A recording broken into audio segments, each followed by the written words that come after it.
उसमें से हमें 50% यश मिला है और 50% बाकी है, वो कल चर्चा के लिए बुलाए।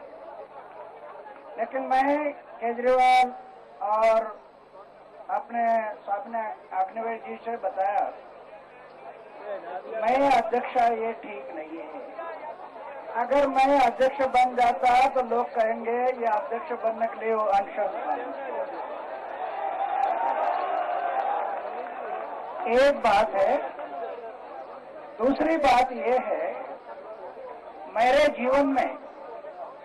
जीवन में आज तक मैं किसी संस्था में पदाधिकारी नहीं रहा। आज तक लाइफ में कहीं पर भी पदाधिकारी नहीं रहा। इतना नहीं, मेरे जीवन में कैमरामैन के सामने मैं कभी खड़ा नहीं हुआ फोटो निकालने के लिए। तो मैं कुछ पत्ते संभाले हैं, तो ये अध्यक्ष वगैरह नहीं, लेकिन मैं उनको बताया कि मैं एक सलाहकार बनकर रहूंगा। अगर आप ज्यादा सोचते हैं कि आप रहने तो फर्क पड़ेगा, तो एक मेंबर बनकर रहूंगा, लेकिन अध्यक्ष मैं है ना, मैं है उसमें सरकार के ऊपर कंट्रोल करने के लिए मैं रहूंगा उसको। ये सिलेक्शन कमेटी है ना, वो सिलेक्शन करेगी या सिलेक्शन होते रहेगा। हम ये चाहते हैं पूरी नेट से पूरी देश के लिए पारदर्शिता होनी चाहिए। कैसे चुनाव हो रहा है, कैसे उसका सिलेक्शन हो रहा है, क्या पूरी जनता को देखना चाहिए, ये दिखाई देना चाहिए। अगर जनता को कोई शक है तो जनता हमें बताएगी हमारी कमेटी के लिए।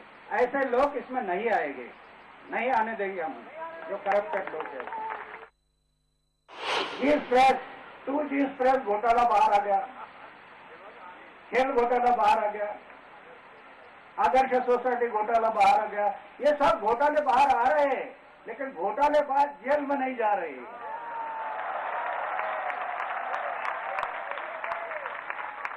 तो इसीलिए हम अभी पीछे पड़े हैं। ये घोटालेबाजों को जेल में भेजना, इसलिए Lokpal bill. The timeline issue is not really much of a complicated issue because we are also interested in introducing this bill as quickly in Parliament as possible, and as quickly means in the monsoon session. The two outstanding issues are that the demand is from the side of civil society that Anna Hazare ji should be the chairman of the committee, of the joint drafting committee, and the second demand is that there should be an official notification in respect of the constitution of the committee, right? On these two issues, there is no agreement so far, right? So we need some more time, and we will then meet again tomorrow morning and see if we can evolve a procedure through which we can move forward. मुख्य बात कि 50-50 की दोनों की मिली जुली committee होगी, 50%। ये हम लोगों की एक सहमति बन गई, एक बड़ा ब्रेक थ्रू हो गया। जिस बात के ऊपर उसके ऊपर सरकार ने अपनी सहमति व्यक्त कर दी कि हाँ एक ज्वाइंट ड्राफ्टिंग कमेटी बनेगी। मैं समझता हूँ इस देश की जनता की एक बहुत बड़ी जीत हुई है इस सवाल के ऊपर अन्ना हजारे जी के अनशन के संदर्भ में। दूसरी बात रह जाती है कि 50-50 के उस कमेटी में आधे में अध्यक्ष कौन बने, उसके लिए अभी हम लोग बातचीत के लिए खुले हुए हैं। कल सुबह तक मैं उम्मीद है कि ये बातें और साफ हो जाएंगी।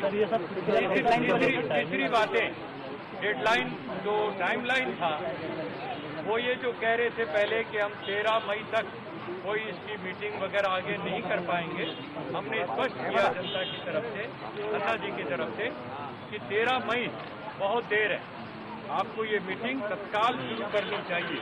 यदि आप ज्वाइंट ड्राफ्टिंग कमेटी बनाते हैं और इसको 13 मई तक लटकाते हैं पहली मीटिंग के लिए, तो ये अच्छी बात नहीं है। तो उन्होंने स्वीकार किया कि 13 मई तक बिल्कुल नहीं लटकाया जाएगा। जितनी जल्दी ये कमेटी बन जाएगी हम इसको भी रिजॉल्व कर लेंगे, जल्दी से जल्दी मीटिंग करनी शुरू कर देंगे। हम मानेंगे कि नहीं मानेंगे, ये कोई कन्फ्रंटेशन नहीं है। हमारा सरकार से कोई कन्फ्रंटेशन नहीं है, हमारी सरकार से कोई लड़ाई नहीं है। ये कोई नाक की लड़ाई नहीं है, ये कोई जिद नहीं है। ये हमें नहीं समझ में आ रहा कि वो इतनी छोटी सी बात की नोटिफिकेशन जारी हो जैसे कोई भी सरकारी कमेटी बनती है, तो आपको नहीं लगता कि वो कहते हैं कि हम बाहर जाके अनाउंस कर देंगे, तो वो बेवकूफ़ बना रहे हैं हमें? आप मानते हैं कि हम बेवकूफ़ बन जाएं? मुंह पे जब लग रहा है कि वो बेवकूफ़ बना रहे हैं, तो क्या सब लोगों को लगता है कि हम बेवकूफ़ बन जाएं? ये तो ठीक बात नहीं है।